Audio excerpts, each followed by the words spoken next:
Going to record on your computer too. Cool. Hey everyone, thanks for joining us. I'll give this a second to go live. Okay. Hey Avery, how are you? Great. How are you? Doing well. Thanks for joining me today. I'm really excited to have this conversation with you. Me too. Okay. Let's just make sure all the technical stuff is going right. Okay, perfect. Perfect. Okay, so everyone, it's my great pleasure to welcome Avery Carl to the show today. Avery, thank you for taking some time to join us.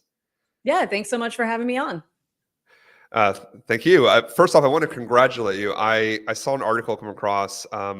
Your team at the Short Term Shop got the #1 team award at EXP. And as a client of the Short Term Shop and an agent of EXP, I know how hard that is. So, first off, kind of kudos to you and your team for this prestigious award. Well, thank you. Thank you. And really, I mean, we owe it to our clients because we were able to do that because so many of you guys keep coming back to us and buying more properties with us. So we appreciate you. Really is y'all's award more than ours. Well, having Liz and I having known you since 2017, before Short Term Shop is what it is today. It's been great to see the growth of what you've done in the company, and that's kind of that's what I want to talk about today. But first, I want to give the audience. I want to give you a chance to introduce yourself to the audience, so they know who Avery Carl is. Well, I remember very clearly talking to Liz the first time I was coming home from some showings in the Smokies. I was super pregnant and had just slammed some Taco Bell. I don't know why I very specifically remember exactly what I was doing first time I talked to Liz, but that's what it was. So, yeah. So my name's Avery Carl. For those of you who don't know, I'm a real estate investor. I've got 250 doors. 8 of them are short terms. I've been investing in short terms for the better part of a decade now, which means I'm getting old. And also, I wrote a book right behind me called Short Term Rental, Long Term Wealth. And I own a company called the Short Term Shop at eXp Realty. And we have 20 offices where all we do in a bunch of different states where all we do is help short-term rental investors buy and sell short-term rental real estate. Well, you're the perfect person to talk to, given the market we're in right now, and as we look in 2024. So that's a topic I want to hit on. Okay. But first, we were talking off stage as both relatively new parents. Your kid is a little older. Your daughter and son are a little older than mine. We were just talking about the challenges of raising a young family with raising a family and then trying to run your businesses. So it's been crazy to kind of this journey that Liz and I have been on with you, and I'm really excited, Avery, because you referenced you were pregnant when we first talked to you in 2017, and I wish we had bought in 2017 when who's my wife and my business partner, was doing research into Smokies, because you could have got like a 4-bedroom to Smokies in 2017 for 250. 250, right? Like 250. Oh, that's painful, isn't it? I know, right? 250. And 4 bedrooms like that are trading at 900, Yep. 850, 900, right? So just to give folks a sense of the massive price appreciation in the Smokies from 17 to 2023, and you would have gotten the cash flow, over that period as well. And I want to talk a little about, how you think about, when you first got into short-term rentals, like why did you pick that as like your real estate strategy to both build your personal portfolio and then build a business on top of that? Okay, so I have a tendency to over-explain, so I'm going to try to not do that. For me, it was more of a necessity and a little bit of I guess just like going out on a limb and adventure a little bit. So my husband and I, Luke, we moved from New York City, from Brooklyn to Nashville in 2013. And our realtor at the time was really trying to get us to buy in East Nashville, which is like the Williamsburg of Nashville. It was like really fast appreciating. She was telling us stories about people who were, cashing $100,000 checks in like, a year of ownership. Little did we know 2021 was around the corner. It sounded like a lot of appreciation at the time. And we were like, no, we're moving from New York. We are done with neighbors. We had first floor Steve and second floor Steve. We were on the third floor, and we're like, no more Steves in our life. So we wanted to buy out in the country. So we did. But then we were thinking like, well, we have a little bit of money left. What if we did? And we didn't know anything about real estate investing. We were Dave Ramsey all the way back then. And we said, well, what if we buy one of these houses? And if they're appreciating like that, we're going to have kids one day. And we buy this house and put a tenant in there and they're paying the mortgage. Then by the time our kids graduate, we're not really having to spend any of our own money doing this, paying the mortgage. That when our kids graduate high school, then maybe we can just sell this house and pay for their college out of that appreciation and we won't have to come out of pocket. And we thought we were these great geniuses. And so we did that. We bought one and we found the mortgage on that first property, which was right outside of East Nashville in an area called Madison, the mortgage was $647 a month, and we were able to rent it for $1,500. So that was just under $1,000 a month in cash flow on a single family long term. That's really good right now. That'd be amazing right now, actually. Yeah. So we got really lucky with that. And that was 100% luck. Like we didn't even know it was called real estate investing at the time. So I cannot take any credit for that first property other than we were desperate and we happened to be in the right place at the right time to get that one. And coincidentally, with a master's degree, you can expect to make about that much in an entry-level music business job or mid-level music business job. And we found like, okay, well, after all of my deductions on my paycheck, that I'm making about $1,000 a month because there's always an intern in the music business. It's so sexy. Everybody wants to do it. There's always an intern who will do your job for free. So they can get away with paying everybody nothing. And everybody will do it because they're like, oh, I got to be in a room with Keith Urban last night or Taylor Swift or whoever. And like, who cares? I would like to be able to afford to live personally. So we found, okay, we've just doubled my salary with one down payment that now we don't really have to do anything. Like I'm not having to go to work another 8 hours a day to double this. So then we said, okay, we want to do more of this. We want to build a business out of this. So how do we do that? And then we actually started educating ourselves and reading books and listening to podcasts and learning how to build a real estate business. And again, we had just enough of a down payment for one single family property.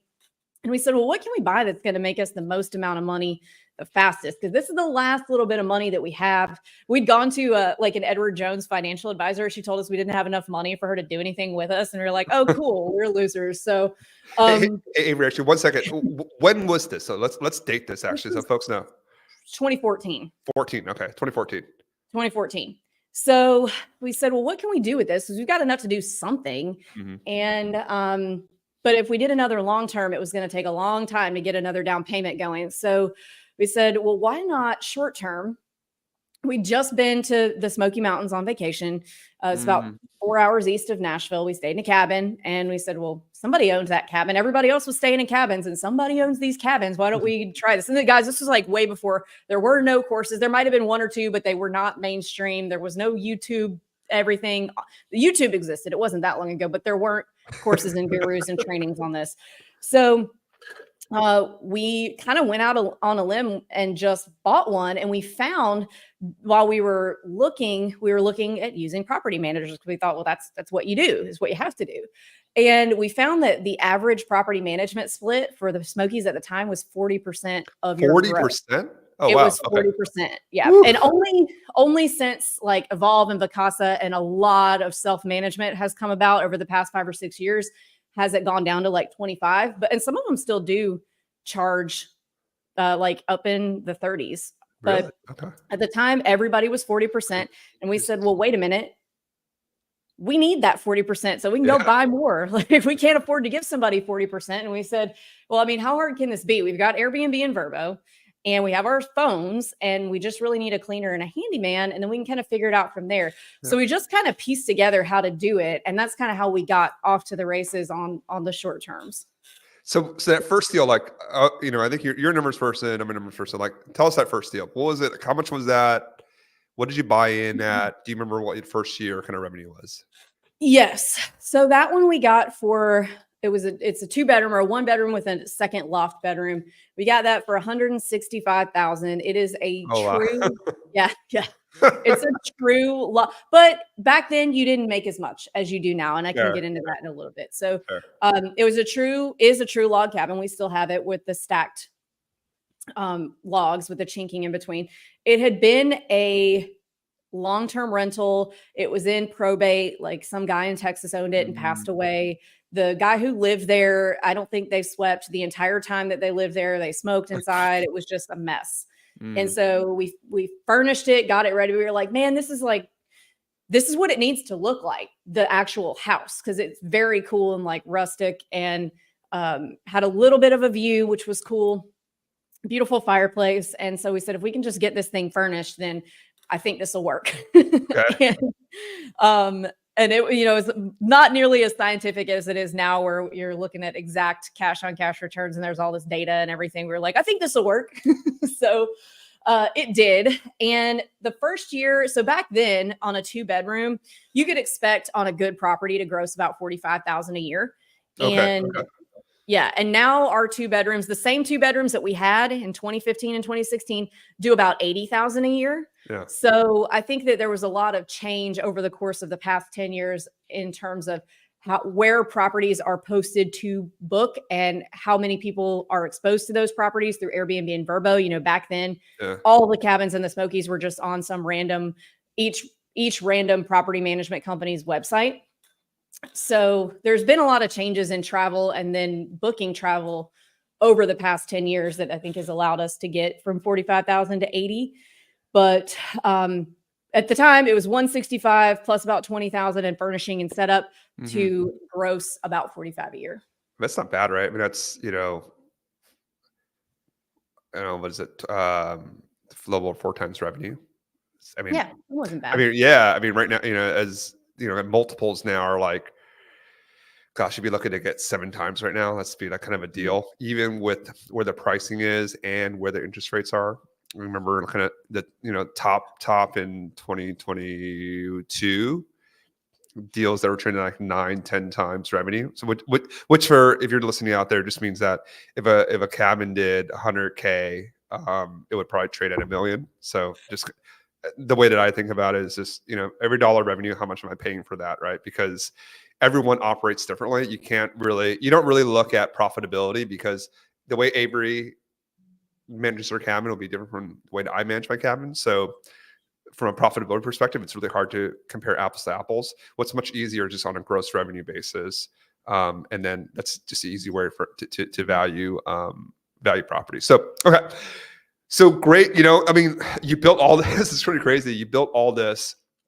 And we talked a few times, but I don't think we ever talked about this, at least to me, 180K-ish to launch kind of what you have today, right? You said you have kind of 250 doors, 8 short-term rentals. Maybe just talk a little bit about how that, as you scaled the short-term rentals and then, pivoted to long-term rentals now again. Just can you talk a little bit about that evolution as you yourself matured as a real estate investor?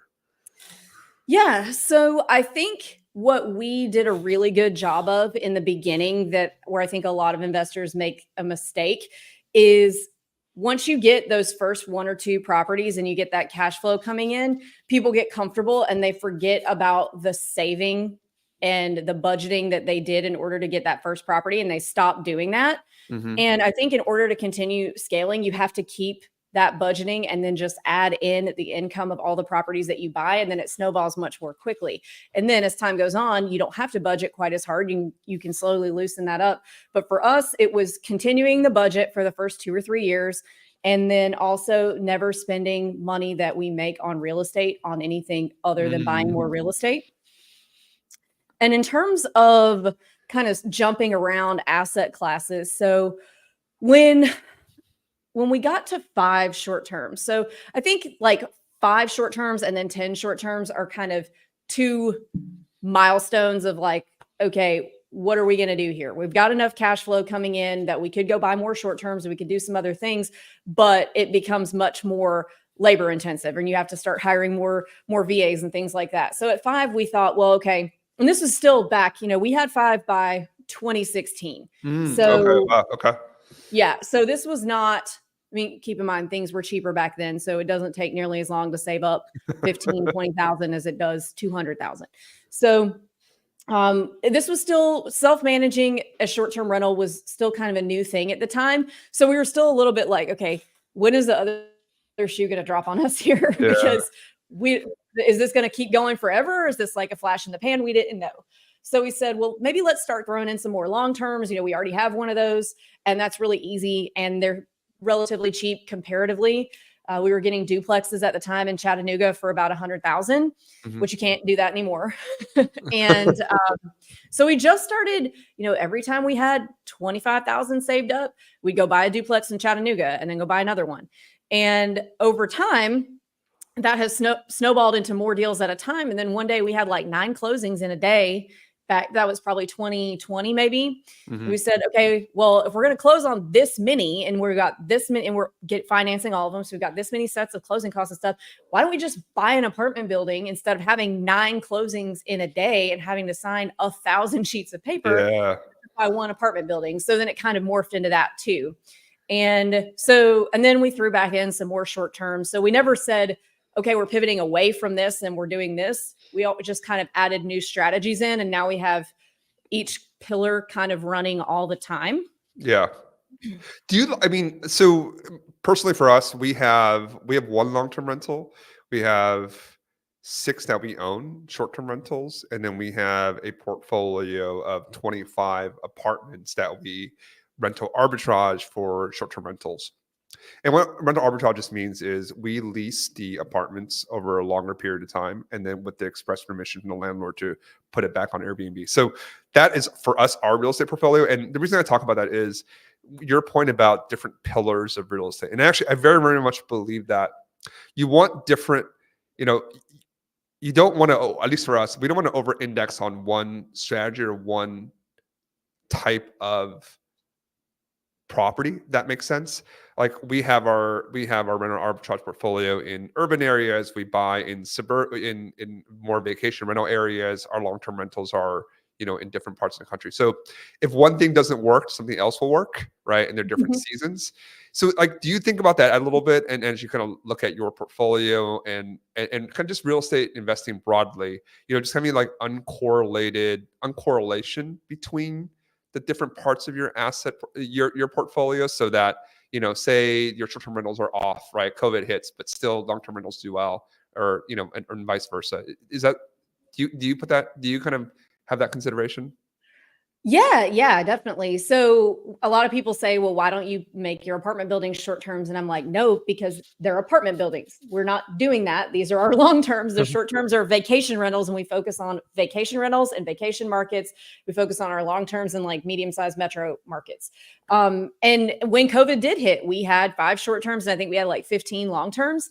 And again, short term was still kind of like a little early adopter. And so we thought, oh, well, here it is. The other shoes finally dropped. The short terms are going down the tubes, but at least we have all these long terms so we can see what happens and we'll be fine. Mhm. Turns out it was actually the opposite. Yeah. After the 2 weeks that everything was shut down, or however many weeks it ended up being extended, like we all sat down and watched Tiger King for a little while, and then the short term boomed. forgot about Tiger. You're right. Everyone was watching Tiger King, and they was like, Yes. "Oh, wait a minute, that's crazy." Tiger Oh, King and door dashing Chick-fil-A was good, us. That was like all that was open. And good times. Good times. yeah. Ugh. But we thought, okay, well, at least we have these long terms to take care of this. But what happened was the short terms went nuts. We were getting higher prices per night than we'd ever seen because Yeah. people were dying to get out of their houses, but they didn't want to go to hotels or get on planes. So they were driving to places like the Smokies. But what we actually had to worry about at that point was eviction moratoriums. I Yeah. mean, who ever heard of that? Like, that is not something that anybody ever expected to hear those words. We didn't end up having to deal with that, but it was nice to know that like the pendulum could have swung either way. The short terms could have gone down the tubes, then the long terms could have, but we had the other strategy going completely separated from it. So either way it swung, we were covered. Yeah. And that's a really great point. Like it's really hard to know what's going to happen in the future. Like no one's crystal ball is that good. if that makes sense, right? Like that's why you want things that just aren't related, so that even if you're wrong, like you still can't be right, if that makes sense. Like you were maybe incorrect in your assumption that when short-term STRs go down, long-term rentals will go up, and for COVID, but it actually swung the other way. But you had exposure to both parts of that, right? So your STRs did really, really well, and your LTRs did fine, right? So Mhm. I think that's the that's the benefit of diversification. And look, I mean, just depending on where you are in your investing journey. For me personally, with 2 kids, right? Like I don't want these swings that look like this. Like this is my preferred path, right? Right. Just slow and steady, slow and up to the right, 10% a year. I'm fine with that. I don't need to be up by 40 and then down 20 and then down 10 and up 30. Like that's not a roller coaster ride that I subscribe to. Yeah. But look, I mean, everyone, if you're 21, like maybe that's what you want to do. So obviously real estate investing are all very personal, but just like some concepts I think are important to understand. And I want to kind of move on to the next topic about how you built the Okay. short-term shop. Building a brokerage business on top of what you were doing in short-term rentals. And real estate's a really, really, really, really competitive business, and the business that you've built is truly impressive. It's just, and I say that without hyperbole, and it's not a platitude. Like it really is like very impressive what you've done. Can you just Thank you. talk about like how that is? Like how did you get the idea of short term shop, and then you know what was that first inning like? What was that first 6 months like? Was there a time where you're like, man, maybe I should just go? Maybe were there any doubts that crept into your mind in the early stages of it? Yeah. So I never meant to get here. This was not purely by accident because I have to disclaim that I am extremely competitive. I'm very like we were both talking about our firstborn daughters earlier. It's like that. Um, I I played college athletics. I had great grades in school. I'm one of those people that likes to go to school. I like to do hard things. I am not fun to play even Monopoly with because I get mad and I make it not fun for everyone because I'm just way too competitive and there's not anything I can do about it at this point. But so I don't have, and Luke's the same way. Neither one of us have to do anything. Like if we're going to do something, we are going hard, like hard. And he had a really successful bar in New York before we met, and anything he's done before this, he's been really successful at. So for me, I just wanted to get out of my day job, and I knew I'd been thinking about because we got married, and then we're both working, and the boss that I had at the time, I was always thinking like, okay, I always knew we wanted to have a family. I've always wanted to be a mom, and how can I do that? How can I do that and still work? And in the job that I was in, like I can't really, if I want to stay in the music business, there's not a lot of like jobs out there. You can't just go get another one. You kind of have to wait to move up. Mhm. And the boss that I had was not going to be somebody who would understand if a child was, home with strep throat and you couldn't come into work. There was no work from home. There was no anything. And so I was constantly trying to think of what am I going to do for a living to where I'm not having to be at work all day and I want to hang out with my kids. And so being a real estate agent, that idea kind of came along around the same time we were on probably our third property. I was getting licensed anyway, so we could do our own deals. And without me like having to bother somebody in the middle of the night, I can just go look on the MLS. And we found that there weren't really any agents in the Smokies who really understood what we were trying to do or could say any location was better than another or how much a property should be able to do or how do you find cleaners or anything like that. They would just say, go to this property manager and ask. And eventually those property managers get tired of you asking and not hiring them.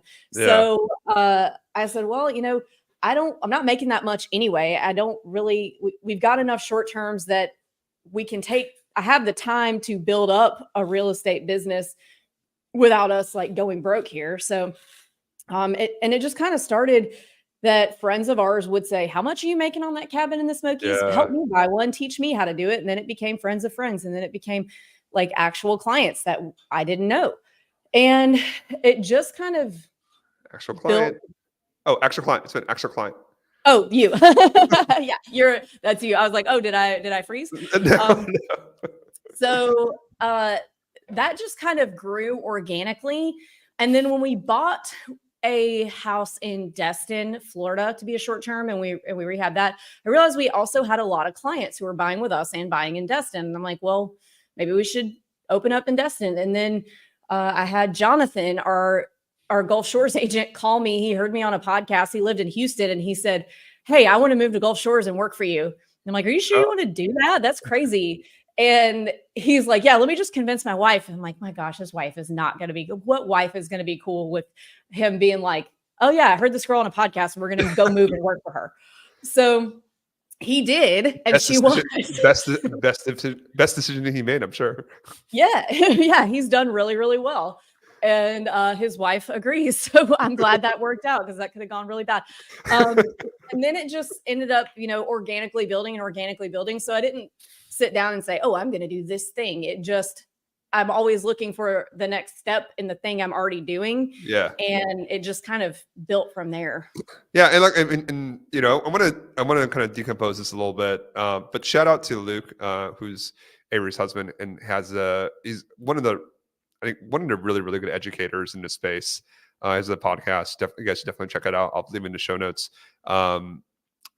This short-term rentals have come a long way since 2014 when Avery started. I started in 2016 and there was like still nothing really available. There's so much technology, YouTube, there's a lot of stuff online. But what I like about Luke's style, one is like funny. He's funny in his way. I listened a few times. It took me a while, and I was like, "Oh, okay, like I get it," and I kind of like it now too. Liz and I both like it, but it's like real advice, right? And it's like contemporary too, because it's like it does the game changes and it evolves and it upgrades, and you really just got to like continue to up level your game if you want to be in the top 15, 10, top 15%, 10% of the space. You just have to continue to educate yourself and up level what you're doing, and that's how you stay ahead of the competition. You get so many questions like, oh, how do you get occupancy? How are you getting these kind of rates? It's because like we're investing in the product, we're investing in ourselves as managers in order to be able to achieve those kind of results. So shout out to Luke on that. I want to talk a little bit about, when you and like, you're really competitive. I always got that sense. And so I think we really liked you. And I definitely came into real estate like not wanting to pay fees. Like I was like, why are we paying fees in somewhere? Like all this data is out there. This doesn't make any sense to me. And what I really liked about the short-term shopping, what eventually kind of got me over it was the data that you guys had. You actually provided like real data that I can go in and look at and like do some underwriting and make sure that what we were buying, the first property we bought, actually made sense. And that was what really differentiated you and your firm from other people. They were just like, oh, go talk to his revenue managers, like, or property managers. Like, what? This person knows nothing and is incentivized to sell me. So why am I talking to him? Like, doesn't make, or him or her, doesn't make sense. So I thought that was what was really, really great about, what STS was doing. And, Julie McCoy, who, if she ever hears this, like Julie actually sat with us in our hotel room waiting for time to Smokies and wrote offers together after like 6 hours of showings. So shout out to Julie for having patience with us. And it's these things that you always remember in your real estate journey because it was such an important pivot point for us. Like we had been researching to buy, we finally bought. Like we were really good in arbitrage, and we had this cash flow that we weren't really doing a lot with, and we wanted to reinvest in short-term rentals, and that allowed us to buy those 6 properties. Now we want to continue to buy more. And now, like just like knowing what you're doing in all the different markets, I want to ask a little bit about like what you're seeing right now. Right, rates obviously now are 7-8% depending on the day. Prices are where they are.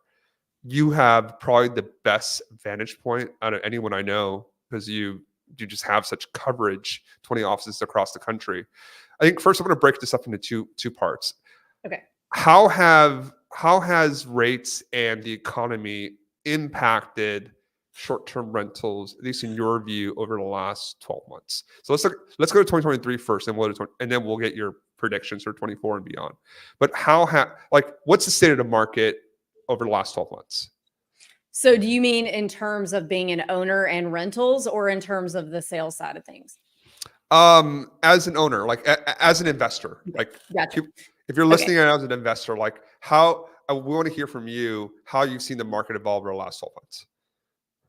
Okay, so over the last 12 months, what we've seen across all of our personal properties, which are 5 in the Smokies, 1 in Destin, Florida, 1 in the 30A area of Florida, and 1 in Cape Sandblast, Florida, is that our occupancy is down a little bit, but our income is actually up. So we're booking less nights, but for a higher price per night.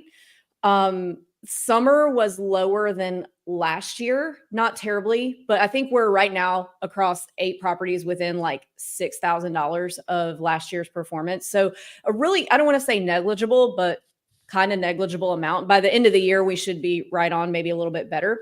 Hmm. So we're seeing more last minute bookings. And, I think obviously international travel ramped up this year, but do you want me to go on to 2024? Or do you? No. I want to finish 23. I'm not done Okay. with 23 yet. Okay. So it's been a little bit less, but not Airbnb bust. And I would like to also disclaim that none of my properties are these crazy, like modern cabins or crazy luxury properties. They're all like cute, clean, comfortable, nice places to stay, but none of them are like, my Destin property does not have a swim up bar in the pool. It's not Yeah. beachfront. It's, it's walkable to the beach. But it's got just a plain square pool and it's vinyl, it's not even gunite. Yeah. And but I think that in terms of the way we present our listings, photos, decor, everything, and that we have a lot of 5-star reviews. I think that we've stayed at the top of the market. And I think a lot of people think that they have to buy like the biggest, craziest Yeah. property in a market because they hear these words like saturation and you're not going to make any money there. So they think they have to do that, but you don't. You just have to buy a cute, clean, comfortable property, and you can get it to be like what Bill Faith would call a super property through decor management and photos. Yeah. I'm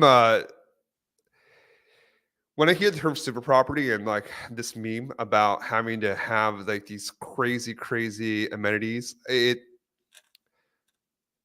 I think it leads people down the wrong path because Mm. one, it kills your cash on cash returns because you have so much equity in these properties. If you're putting in 150K for a pool, a pickleball court, this, that, and And the some of other. that stuff doesn't add equity. It It just adds income. it just had exactly. Thank you. Took the words out of my took the words right out of my mouth. Right. It doesn't actually add. It's not like updating your kitchen. Right. So, Right. um, I don't think that is that is not the only path to success. I think it's being pitched as it's like direct bookings, like being pitched as like this is the way, to Nirvana. And I think there are different ways. It's like it works, but there are other paths, right? Our properties also similarly are not like these crazy, they're very middle of the fairway type properties, right? Um, and the way that we continue to get our performance better is pricing management and updating the decor. So I want to just ask you, just before we move on to 2024, ask Okay. you on that, like what have you and Luke done on your properties to have lower occupancy but higher ADR, so your RevPAR is kind of still in line with what it was last year? Like what have you done this year to continue to keep? Is it a pricing thing? I know Luke's really big on that. Is it pricing? Like what is it? Like maybe just share a few tips with the folks. So Luke could answer that better than me, but he's in there tweaking things and like tinkering and playing around, not playing around, but there's a strategy behind it, but he's in there like every day. And I think the more you mess with, for lack of a better word, your listings every day or every week, eventually you're going to find that thing that gets your property booked. So whether that's rearranging the photos or whether that's changing up the pricing or adding a small amenity or changing out a refrigerator from white to stainless, things like that. I think that I don't know if there's a scientific law about this, but like the more you're paying attention on something and the more Yeah. harder you're working, and if you're being reasonable. So I have a lot of people that'll say, I'm doing everything I can and I'm not getting booked. And then the first thing I'm like, you don't have professional photos. Like, what are you doing? So you also have to be reasonable with yourself, be honest with yourself. Yeah. The harder you work on stuff, you will eventually find that thread to follow to be more successful. So Luke could probably answer that better than me on exactly what he does because Yeah. he's kind of the magic behind our management. But I know he's in there every single day just seeing what works. Yeah, I mean, like, just double clicking on the point about professional photos. Please use professional. If you're anyone's listening here, if you don't have real professional photos, get those taken. $500, depending on what market you're in. Get those done. It will help your listing immensely. Um, be- one more question before we move into 2024. As not as a manager, but as a real estate investor, as you've seen, maybe can you just talk about generally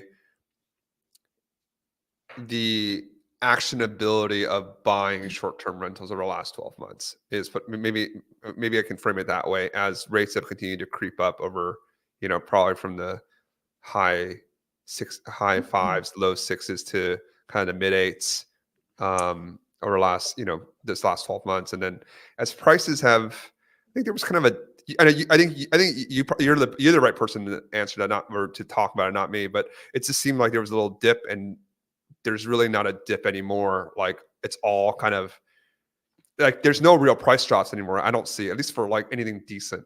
So maybe just talk about that, or like what's been the state of play of the market as a buyer over the last 12 months. So I am referring to this as the great stalemate because the Okay. interest rates, just like they make buyers not really want to buy something right now, it makes sellers not really want to sell something right now. Because if a seller sells, they're probably about to become a buyer. So they don't want to sell at their 5% interest rate only to become a buyer at an 8% interest rate. So what that's done, everybody was like, oh, cool, rates are going up, prices are going down, sweet. But that hasn't happened because in order for the prices to go down, we would need an oversupply. But because all those sellers don't want to give up their 5% loans for 8% loans, because really not as many people as you would expect have those 3%, those super low ones. Something like 75% or 85%, sorry, of all active loans out there, of all open loans, are at 6 and lower. So that's Mhm. still quite a bit of meat on the bone between 3 and 6. So what's happened is there's no supply, which has kept the prices really high because there's like nothing on the market. We There's have nothing less, on the market. Sorry. yeah, we have like less supply than in something in like the last 25 years. So because of that, prices have stayed high. And here's what I think is going to happen. And I'm by no means an economist, but what we've seen, there's a lot of buyers waiting on the sidelines with a lot of money. So this isn't a situation. I think everybody's like, oh, the prices are about to go down. The prices are about to go down. They're not. There would have to be no money waiting on the sidelines for us to get an oversupply. And there's so many people waiting that are either waiting for one of two things: rates to go down or prices to go down. And it's not going to be prices because nobody is listing because they don't want to, again, become a 7-8% buyer. So what we've seen, like Julie, actually, we did a little experiment on this. We had a seller recently who had a really nice modern property. And he's like, I really only need to get like 800 for it. And we're like, you can get 1.2. And he said, well, I mean, I just want it to sell fast. So just underprice it a little bit. So we just underpriced it slightly at 1.1. And properties had been selling, taking like 3 to 6 months to sell. This property had 15 offers on it the first day, 4 of which were cash at 1.1 million. So that's, Wait, Smokies? yeah, in Smokies. Oh god, damn it! Guess I'm not. Yeah. Oh, all right. Well, I guess we'll mark it off a list then instead of a. Go ahead. Yeah. So we just had 15 like, offer. yeah, 15 offers. 15. So 1-1. that kind of Ugh. shows you, that's a nice little like anecdote to Wow. show you one small shift and everybody is back in. So Yeah. what I kind of foresee happening is, at least for a while, as rates tick down, I think we're going to start to see go back to more multiple offer situations, which will drive prices back up. For how Yeah. long, I don't know. Who knows? But I think when rates come down, if they come down, which I'm starting to be a little more optimistic about when they will and how far. I mean, they're never going to go back to 3 again, probably, but I mean, 5, 6 is, it really only has to get to like 5.5, I think, for Yeah. everybody to jump back in and start buying. And then prices are going to shoot up again, not as far as they did the past few years, but we're at least going to see that for a while because there's so many people waiting to buy who haven't been able to. Yeah, look, I mean, that's a really, thank you for sharing that. It's a really great example, right? If you have something that you think is at 1.3, list at 1.1, so, what is it? Less than a 15%, you know, drop or a discount from kind of the market clearing price, and then 15 offers for all cash bids. Has that closed? If that's closed, can you talk about like where it closed at? I think it went for exactly 1.2. We listed at Oh, 1.1. oh, okay. Yeah. I mean, that's just talks about the state of the market, right? There's so many people waiting right now, like us included, right? We're waiting to see if there's something out there. And I think that one other thing to know is, if you're a good, there's not a lot of inventory because the revenue's really held up too. Now it's not as good as 2022. 2023 was actually like pretty decent too.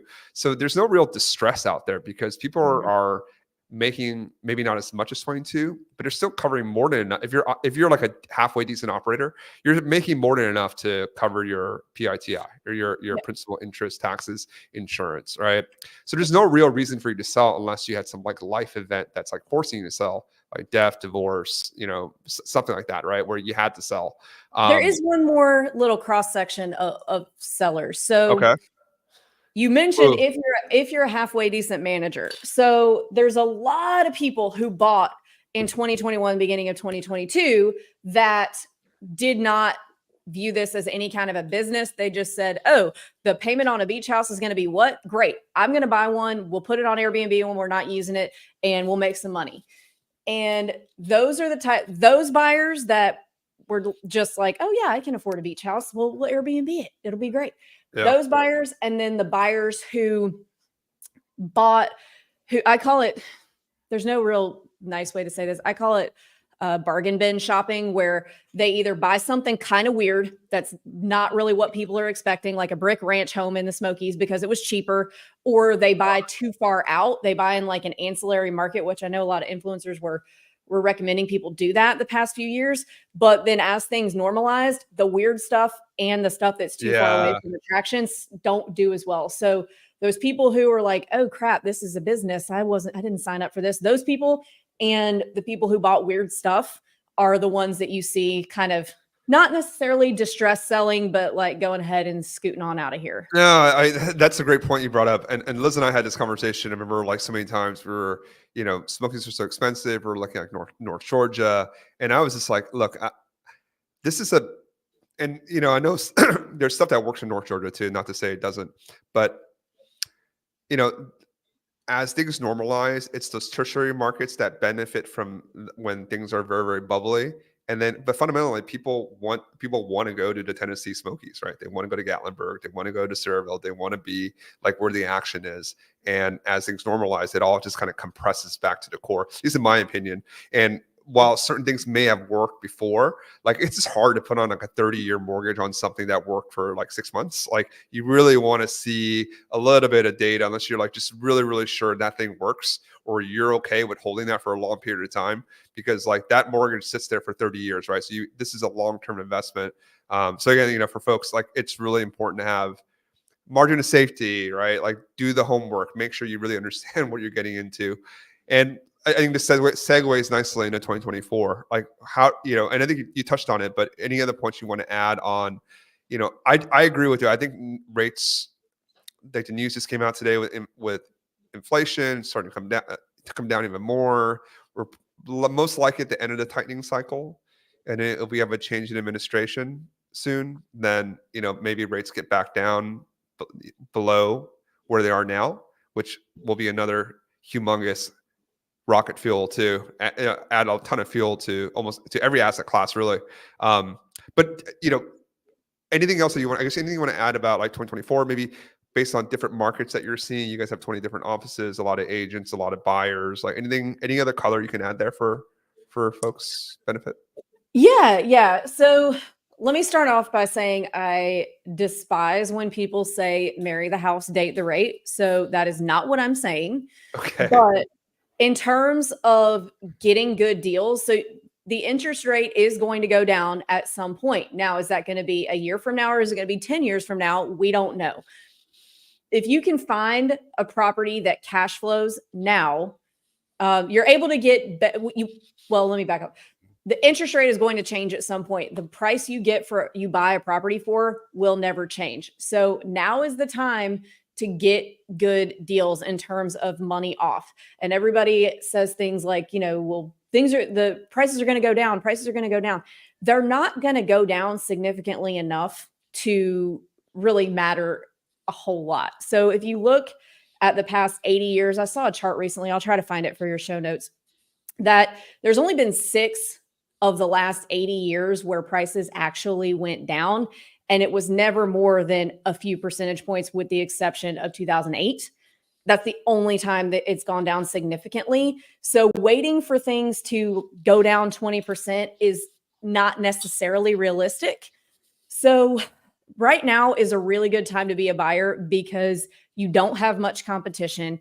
Now you have to deal with there not being much inventory thing. But if you go make some low offers, you will eventually get a deal that you can hopefully, maybe next year, maybe 10 years from now, refinance to increase that cash flow. So if you can find a deal that makes sense now, that can potentially be a better deal later, I think that that's a really good place to be. So again, I'm not saying date the rate, marry the house, or whatever, because I think that's stupid. And it's encouraging people to buy things that don't work in hopes they can work later. Yeah. Buy something that works now and increase it later. You're able to get better discounts now than I think you're going to be able to get when the rates go back down. I agree, and I don't like. Similarly, I don't like that term married of asset, date the rate, because for 2 reasons. One is, if you want to play interest rates, there are way cleaner ways to play interest rates than buying real estate. Right? You go and buy TLT. You go buy very long dated government bonds. Like, that is a much easier way to play when rates come down. You lever that up by 2 to 1. And you'll get the exact same results without any of the brain damage of buying real estate. And second is, I forget the exact term, but I think where to paraphrase it is, like, you marry the basis, right? Like, the money, the price that you buy will never ever change over the life cycle of your investment, right? The rates may change, the revenue might change, all that stuff, right? But where you buy in is the most important part. So if you can get below market price, right, in any, irrespective of the financing structure, like, that fundamentally is going to carry your investment through, versus, again, just trying to time the real estate cycle. It's really hard. And I think kind of just the fool's errand, right? Just buy something that's nice that you can hold on to in a good market, and fundamentally you'll be fine. Avery, what's the best way? As we wrap up, what's the best way for? Actually, before I ask that last question, my typical last question is this. Real estate is a team sport. Building a business is a team sport. What is one of the kindest things that someone's done for you along your journey that you remember and that's really helped you along in your journey? So back in the day, when there were no courses and there were no anything, we found, just by messaging other hosts on Verbo for our first property, we found a lady in Memphis named June who was self-managing her cabins from Memphis.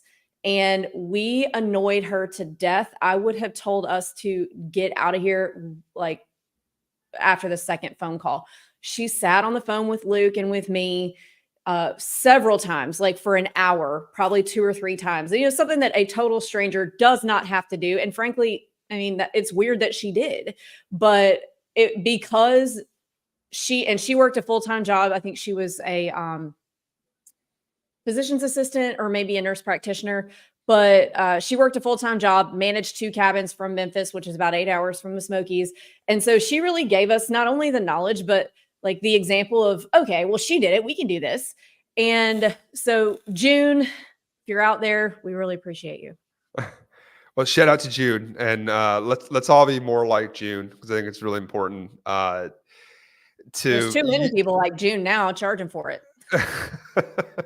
There are too many people like June charging for it, but shout out to people like June that help people when you don't need to, and you just never know, right? You help someone along the path, and there's I was reading this article today, like, just being kind to people it's just good for yourself, right? So, Mhm. shout out to June for making the world a better place. Exactly. Hey, Avery, what's the best way? If people want to get in touch with you or short term shop, what's the best way to reach out?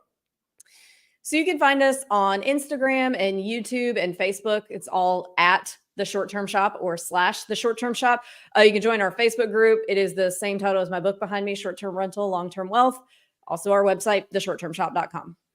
Well, if you join the Facebook group, I'm in the private. Well, if you buy one through Avery's team, you'll join the private buyers group, which I'm in there. So, uh, folks, give Avery and her team a chat if you're looking to buy. And Avery, thank you again for spending time with us today. I appreciate it. Yeah. Thanks so much for having me.